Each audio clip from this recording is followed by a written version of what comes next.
seems inevitable to me that Russian troops are going to move into eastern Ukraine. They're going to be provoked to do that. I also wonder if Israel will then attack Syria at the same time. Am I making a reasonable interpretation of events? This is no man's land really for political analysis, because no one really knows which scenario is going to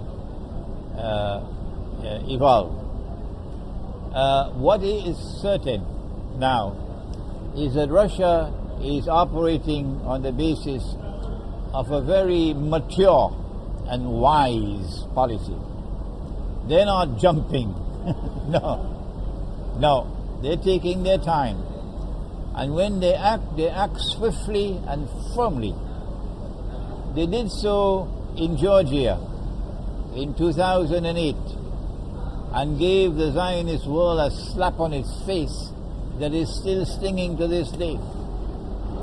They acted with brilliant diplomacy in Crimea and gave to the Zionists the most significant defeat they have ever experienced since the Zionist movement was created. They wouldn't like to hear these words from me, but this is Islamic eschatology speaking. And so Russia is on the road. So Russia is on the road, I believe, to teaching them a good lesson in Ukraine. But I think Russia is biding its time for the government in Ukraine to kill more and kill more and kill more and kill more, using the armed forces against their own citizens. When they have done enough, and Russia has warned them sufficiently, and you now have before the very eyes of the world, you have justification, moral justification for responding with force. It is then I would believe that Russia will show them an iron fist, and Russia will respond with such power and force and ferocity.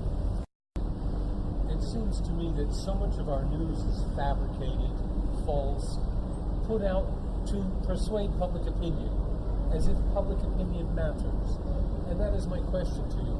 It also seems that they act with unanimity, that they just don't care what the public believe. And why do they even bother to lie to us? Why do they even bother to be concerned about public opinion when they obviously can do whatever they want anyway?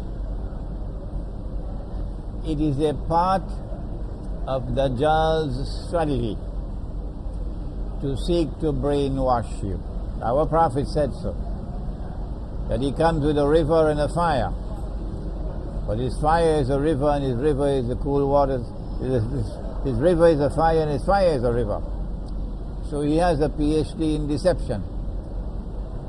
He seeks to brainwash you, to corrupt your capacity for proper thinking, so that he can get you on board his trade, supporting him, which is what happened when the General Assembly had to vote on Crimea. 50-something of them voted against Russia, supporting. All right?